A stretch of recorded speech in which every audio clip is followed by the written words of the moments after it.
यदा यदा हि धर्मस्य ग्लानिर्भवति भारत अभ्युत्थानम् अधर्मस्य। सिद्धांत प्रणाम। लेटेस्ट न्यूज के साथ कलम की आन, भारत की शान, सिद्धांत संग्राम। सभी धर्मों और सभी संस्कृतियों का निचोड़ है मानवता। उधर विस्तारवादी और अहंकारी चीन रूपी रावण का अहंकार सर उठा रहा है, तो वहीं भारतीय प्रधानमंत्री नरेंद्र मोदी सहित पूरा भारत कोरोना और उससे उत्पन्न तमाम परेशानियों को नस्ते-नाबूद करने में लगे हुए हैं। वैसे ही एक कोरोना योद्धा हैं डॉक्टर देवानंद सिंह।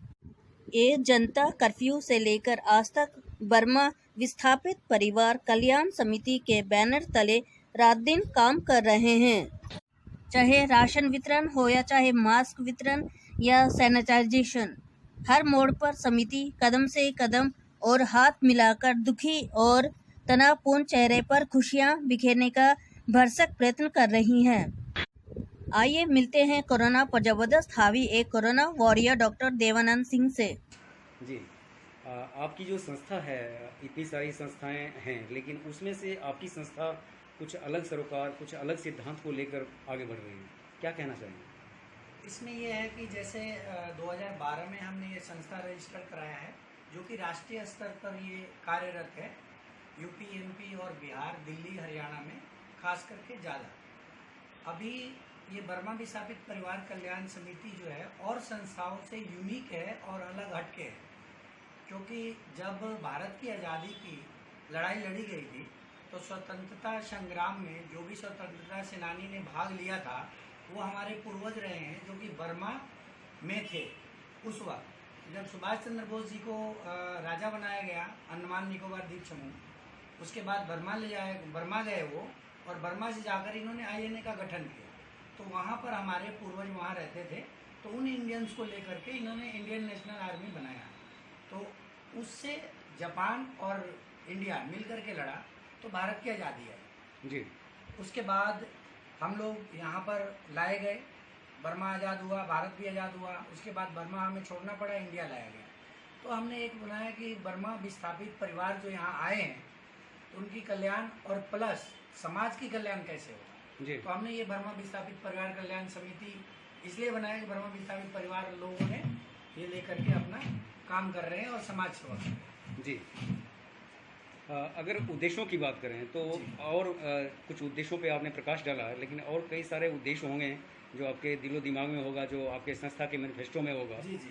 तो दर्शक जानना चाहेंगे कि देवानंद सिंह जी किन किन मुद्दों को लेकर आगे बढ़ रहे हैं, बेहतर दिल्ली, बेहतर भारत और बेहतर विश्व के लिए। जी, अभी एक तो बर्मा और हिंदुस्तान जी, दोनों का भाईचारा ये संस्था के थ्रू फैलता है। जी, भाईचारा दिखता है और भाईचारा एक दूसरे कंट्री से लोग आते जाते हैं। और जो बर्मा विस्थापित परिवार है वो प्योर हिंदू है और इंडियंस है, जो कि कभी आरा, बलिया, छपरा और सिवान, कलकत्ता रहा है। जी। तो वो जैसे हम दिल्ली में रह रहे हैं आकर के, कहीं और के हैं, तो उस कंडीशन से क्या है कि जब बर्मा आज़ाद हुआ तो हम बर्मा विस्थापित हो गए, यहाँ आ गए। ऐसे ही ये बर्मा विस्थापित परिवार कल्याण समिति का उद्देश्य ये रहा है कि धर्मनिरपेक्षता को आगे बढ़ाते हुए, और संस्थाओं के बारे में तो मैं नहीं कहूँगा, लेकिन ये हमारा संस्था है कि हम जो भी काम करते हैं मानव कल्याणकारी कार्य करते हैं, सामाजिक कार्य करते हैं, और इसमें बुजुर्गों, बच्चों और महिलाओं को विशेष वरीयता दी जाती है। और आने वाले समय में विकलांग, बुजुर्ग, वृद्ध, प्रौढ़ शिक्षा अभियान, पेड़ पौधा, पर्यावरण दिवस और आने वाली ये वार्मिंग के साथ साथ ये बाल विकास सिस्टम को हमारे संस्था में रजिस्टर कराया गया है, जो कि राष्ट्रीय स्तर पे रजिस्टर्ड है। जी, कर सकते। जी। ये था देवानंद सिंह जी का बेबाक, बेहिचक, बेमिसाल जुनून, और उन शब्दों के साथ जी, कौन कहता है कि आकाश में सुराख नहीं हो सकता, एक पत्थर तो तबीयत से उछालो यार। यदि आपके आसपास भी देवानंद सिंह जैसे व्यक्ति और शख्सियत मौजूद हैं तो सिद्धांत संग्राम से संपर्क करें, हमें बड़ी खुशी होगी।